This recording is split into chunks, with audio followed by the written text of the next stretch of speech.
So the future of Gareth Bale has been decided. It looks like he's going to go to Real Madrid for 104 million, 86 million in cash, 18 million in Fabio Conceição going to Spurs.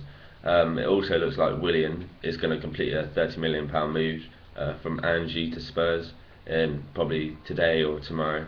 Also, it looks like Eric Lamela from Roma is going to also be joining Willian at Spurs. Looks like he's going to be joining for about 29.6 million.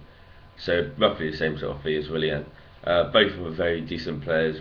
Both play behind the striker or left or right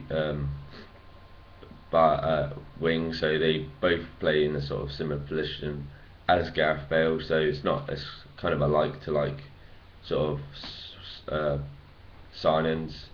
Obviously Gareth Bale is going to be a big loss to Spurs, but the two though, Bayern and also Fabio Conceição, are decent players. So it looks like they're going to do good business. Obviously losing Gareth Bale was not decent business, but you can't always keep your best players when £104 million is involved.